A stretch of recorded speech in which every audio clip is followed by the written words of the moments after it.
فاسألوا أهل الذكر إن كنتم لا تعلمون. Assalamualaikum warahmatullahi wabarakatuh. Selamat datang ya Sobat Ahkam ya. Alhamdulillah senang sekali kita bisa kembali hadir ya di channel Ahkam TV ya, menyampaikan ya sedikit ya nasihat ya atau sedikit ilmu yang berkaitan dengan muamalah. Pada video kali ini ya kita akan jelaskan ya Sobat Ahkam mengenai adab-adab ya seorang pengusaha muslim, adab-adab seorang pedagang muslim ya. Bagaimana adab-adab ya pengusaha muslim ya yang harus ditunaikan atau yang harus dilakukan ya agar memperoleh keberkahan ya, agar bisa memberikan manfaat untuk orang lain, agar bisa menjaga ya hak-hak dari pihak lain, dan agar memperoleh kebahagiaan ya, bahagia di dunia dan di akhirat, keberkahan ya. Baik, adab yang pertama ya itu adalah kita sebagai seorang muslim ya harus, kita sebagai seorang muslim ya, kita sebagai seorang pedagang, kita sebagai seorang pengusaha ya, bahkan mungkin kita sebagai seorang pegawai ya, maka harus jujur ya dan tidak boleh berdusta.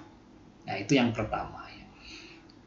Apapun ya kondisinya ya, sebagai seorang pedagang ketika kita menjual barang, sebagai seorang pengusaha ketika kita memproduksi produk, atau kita sebagai penyedia jasa ya dalam menginformasikan atau mempromosikan ya produk yang kita jual, maka kita harus bersikap jujur ya. Kalau ada cacat ya, ada kekurangan ya, ada aib dari barang yang kita jual ya, ya harus kita sampaikan ya, harus kita sampaikan kepada pihak lain, yaitu pihak pembeli. Harus kita sampaikan kepada calon pembeli, calon penerima jasa. Dan ini adalah tonggak keberkahan. Ini adalah tonggak asasi keberkahan dalam menjalani ya apapun ya usaha kita. Tanpa ada unsur kejujuran ya, bahkan kita menyembunyikan aib ya, kita menyembunyikan cacat dari barang yang kita hasilkan, dari jasa yang kita sampaikan, tidak lengkap kita informasikan kepada pihak lain, maka sudah pasti Allah akan mencabut keberkahan dari usaha yang kita lakukan. Ingat ya Sobat Ahkam, kita beri nasihat ya dari nasihat Rasulullah SAW yang diriwayatkan ya oleh Imam Bukhari dan Imam Muslim dalam kitab sahih keduanya dari sahabat Hakim bin Hizam. Ya, Rasulullah SAW memberi nasihat, al-bay'ani bil khiyar ma lam yatafarraqa, fa in sadaqa wa bayyana burika lahuma fi bai'ihima, wa in kazaba wa katama muhiqat barakata bai'ihima. Bila ada dua orang yang berjual beli ya, atau dua orang yang berjual beli itu, dia punya hak khiyar, hak untuk melanjutkan atau hak untuk membatalkan. Jadi selama seorang atau dua pihak tadi masih dalam majelis akad, itu masih punya hak ya untuk membatalkan atau tidak melanjutkan transaksinya. Boleh selama keduanya masih belum berpisah di majelis akad. Ya, sepanjang keduanya masih belum berpisah di majelis akad, masih dalam satu majelis. Kecuali ketika misalnya seorang sudah keluar dari majelis akadnya, maka baru ya kalau sudah keluar ya sudah terputus hak khiyarnya. Ya. Dan juga selain itu juga kalau misalkan ada perjanjian atau ada pengumuman sebelumnya ya dari pihak penjual bahwa tidak ada hak khiyar, artinya ketika seorang sudah melakukan transaksi ya, maka ya pada saat itu tidak ada ya pengembalian atau tidak ada ini, maka itu sah-sah saja Yang penting tidak merugikan dan diinformasikan sebelumnya. Kemudian lanjutan dari hadis tadi, jika keduanya jujur, ya, sodako wabayana, jujur, kemudian dia menerangkan ya seluruh informasi yang lengkap ya kepada pihak lawan transaksinya, maka diberkahi ya jual beli keduanya, diberkahi perdagangan keduanya, diberkahi jual beli jasa sebelumnya, diberkahi sewa menyewa keduanya. Namun sebaliknya dalam hadis tersebut, bila keduanya berdusta, ya, kemudian dia menyembunyikan cacat, aib, kekurangan dari barang yang dia jual, dari jasa yang dia jual, barang yang dia jual mungkin dia tidak tidak menyampaikan ya secara utuh, ya, tetapi dia sembunyikan dan sebagainya, itu juga termasuk dalam kategori menyembunyikan. Maka dampaknya, implikasinya berat, dampaknya dicabut keberkahan ya dari jual beli keduanya. Wah, ini kalau dicabut keberkahannya berarti tidak ada keberkahan sama sekali. Jadi sudah bisa dipastikan kalau keberkahannya dicabut ya, nanti efeknya atau dampaknya ya luar biasa.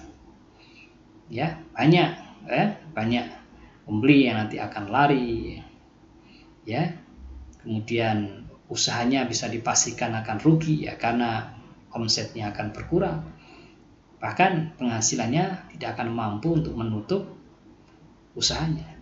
Dan yang pasti nanti ketika di dunia dia sudah merugi, dia di akhirat juga akan lebih besar ya dosanya ya. Dan cara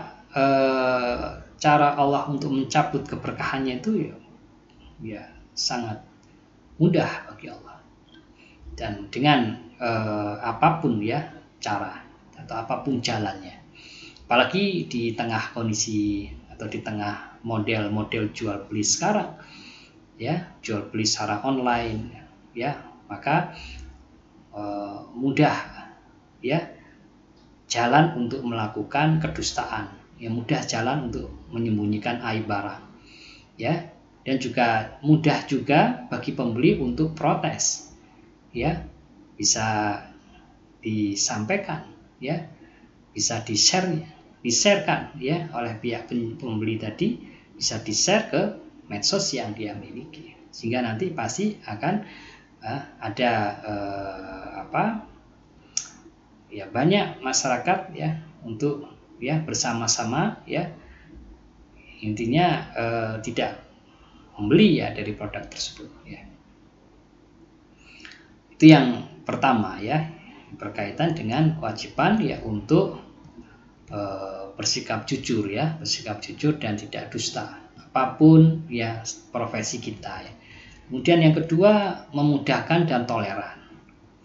Jadi pengusaha muslim, pedagang muslim, itu baik dia sebagai seorang penjual, ya, baik dia jika sebagai seorang pembeli, maka dia harus berpikir ya untuk ya memberikan hak orang lain secara penuh ya, dan juga bila ada potensi dia untuk mengambil satu pahala ya, misalkan dia ketika sebagai seorang penjual dia memudahkan ketika menjual ya, dia sebagai seorang pembeli dia memudahkan ketika dia membeli ya.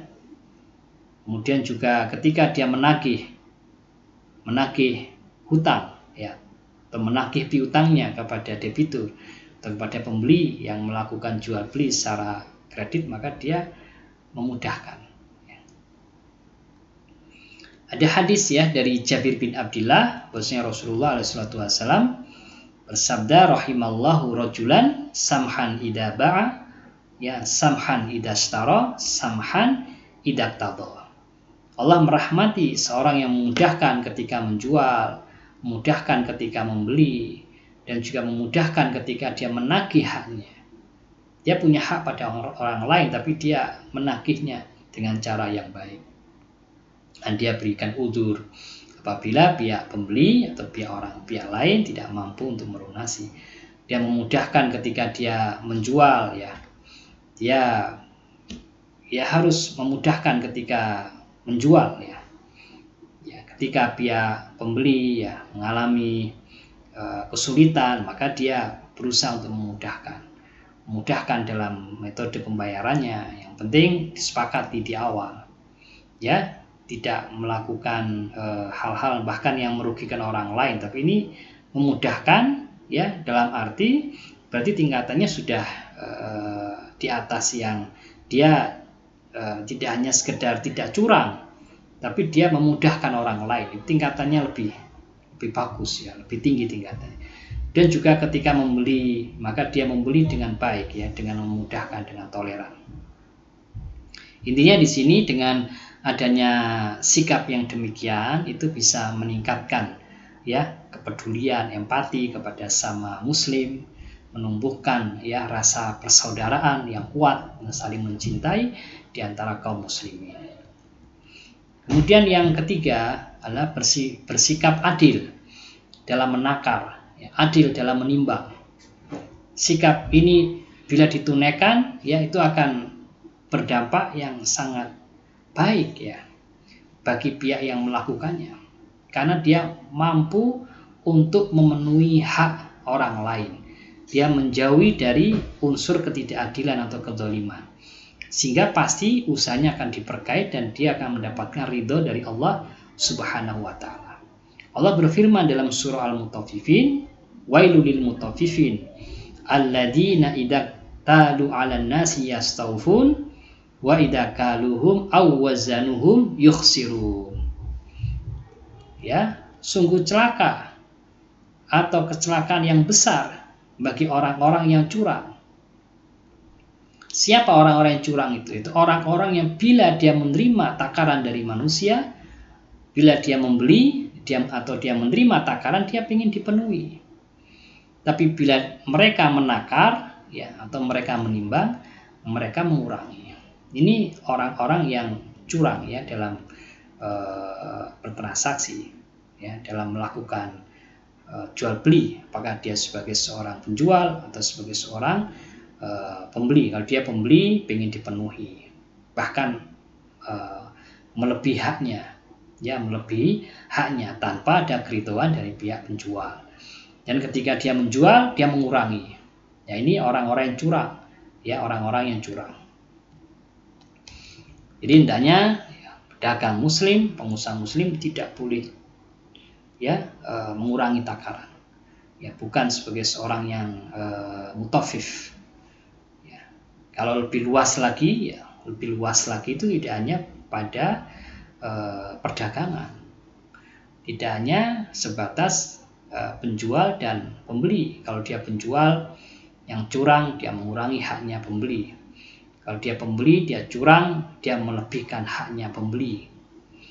Bukan hanya pada sebatas itu. Ya, juga pada konteks kalau di hubungan antara pemberi kerja dan karyawan. Dalam konteks di sini akadnya jual beli jasa atau al-ijarah. Al-ijarah jual beli jasa antara pihak pemberi kerja dengan karyawan.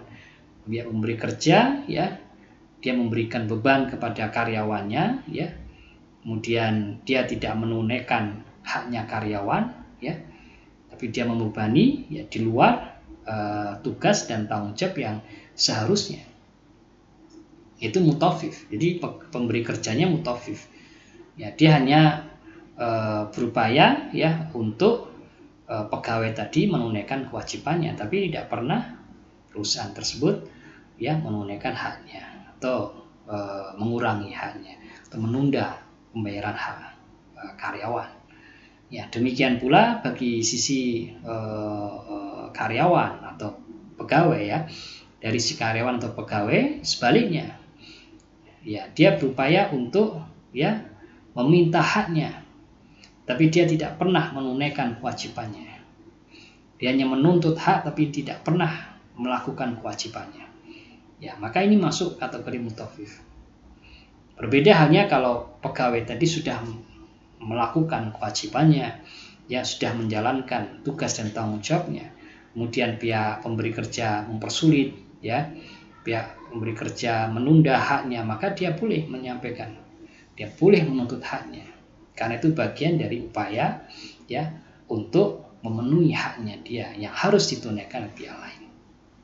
Ya, kemudian yang keempat, ya, seorang pedagang muslim, pengusaha muslim tidak boleh bersikap curang dan culas. Ya, tidak boleh bersikap curang dan culas yang merugikan orang lain. Ya, kita contohkan ya praktek bagaimana Rasulullah SAW marah ya. Beliau sangat murka kepada orang yang melakukan perbuatan yang curang dan culas ini. Ini diriwayatkan ya oleh sahabat Abu Hurairah. Bahwasanya ketika Rasulullah melewati ya setumpuk tepung ya makanan ya, kemudian beliau memasukkan tangan beliau ke dalam setumpuk tepung makanan tersebut. Ya, ternyata pada bagian yang bawah itu ya tangan beliau menyentuh bagian yang basah. Jadi bagian bawahnya itu basah. Maka beliau berkata ya kepada pemilik tepung makanan tadi, "Mahada ya sahibat ta'am." Apa ini wahai pemilik makanan? Maka orang tadi mengatakan, itu terkena air hujan wahai Rasulullah. Dan Rasulullah mengatakan, "Afala ja'altahu fawqa ta'am kai yarahun nas man ghasyana walaysa minna." Kata Rasulullah, kenapa engkau tidak menempatkan ya bagian yang basah tadi di atas tumpukan tadi, agar manusia bisa melihatnya. Maka Rasul di akhir mengatakan, siapa yang berbuat curang ya, maka dia bukan dari golongan kami, ya, bukan dari golongan Rasulullah, ya, bukan termasuk umat Rasul yang taat pada Rasul.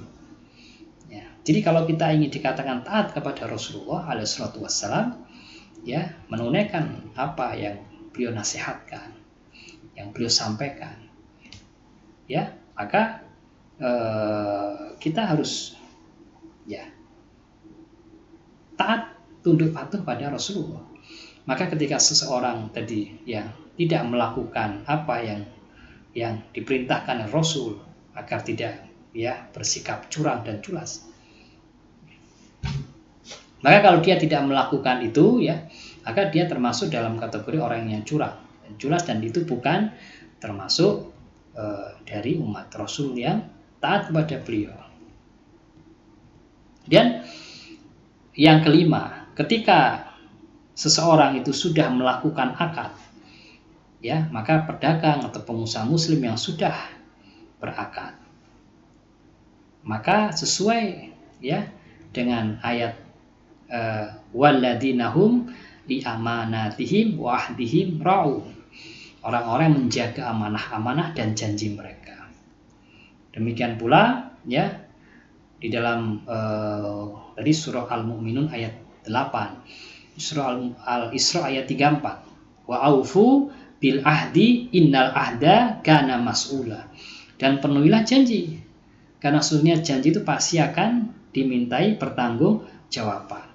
Maka kalau sudah akad dan itu dipersaksikan pada orang lain ya, maka seharusnya harus ditunaikan ya, al muslimuna ala surutihim ya, orang beriman itu di atas syarat-syarat ya, di atas persyaratan yang sudah mereka sepakati. Jadi ketika seseorang sudah menjalin akad dengan pihak lain, dia harus paham konsekuensi akadnya.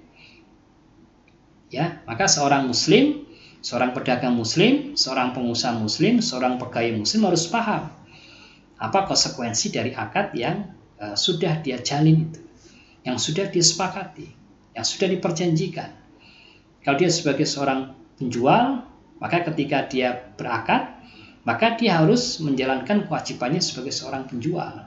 Dia harus menjual barang ya sesuai dengan apa yang sudah dia janjikan. Ya. Kemudian sebagai seorang pembeli harus sesuai dengan syarat yang sudah diperjanjikan. ya dengan angsuran yang sudah disepakati, dia harus berupaya, ya harus wajib untuk menunaikan apa yang sudah diperjanjikan. Demikian pula kalau akadnya sewa menyewa, ya pihak pemilik sewa, pihak penyewa, masing-masing ada hak dan kewajibannya. Jadi itu harus dipahami, ya dipahami oleh seorang muslim. Agar apa? Agar kita bisa menunaikan kewajiban, ya sebagai pihak dalam transaksi tersebut, dan demikian pula agar kita bisa menunaikan atau bisa memenuhi hak orang lain yang wajib kita tunaikan.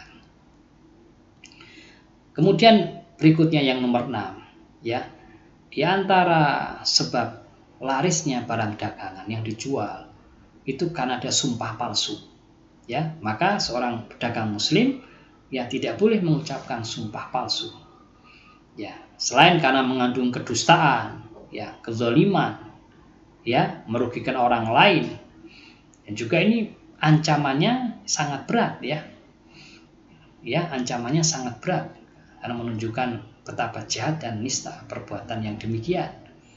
Maka Allah akan tidak akan mengajak mereka bicara, tidak akan melihat mereka, tidak akan mensucikan mereka pada hari kiamat, yaitu orang yang suka atau orang yang melakukan atau mengucapkan sumpah palsu.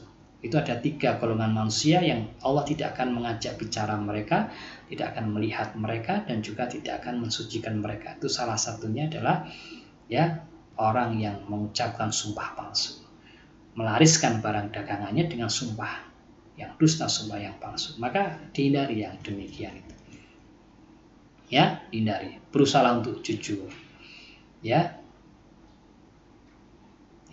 kalau kita sudah jujur, ya apa adanya kita sampaikan, ya tidak perlu kita bersumpah, ya apalagi sumpah yang palsu. Sumpah aja kita hindari, apalagi sumpah yang palsu. Karena kalau Allah sudah menetapkan itu adalah rizki kita, itu nggak akan kemana, ya nggak akan kemana sobat Ahkam. Tapi kalau meskipun kita ya bersumpah, tapi kalau Allah tidak menetapkan itu takdir rezeki kita, ya nggak akan bisa. Ya harus dijauhi meskipun sumpahnya itu benar. Hal itu bukan suatu perbuatan yang terpuji.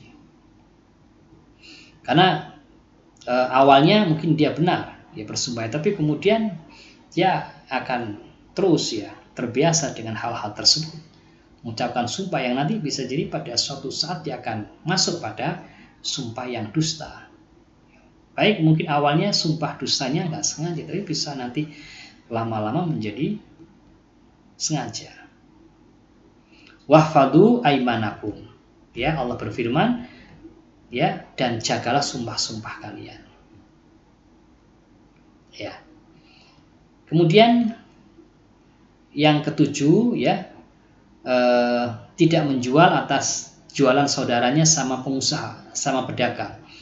Jikalau pengusaha melihat bahwasanya pembeli ini atau calon customernya itu sudah atau sedang menjalin akad atau sedang melakukan negosiasi dengan pengusaha lain, saudara kita, maksudnya bukan saudara kandung, saudara muslim, ya selesaikan. Kita tidak boleh masuk ke situ.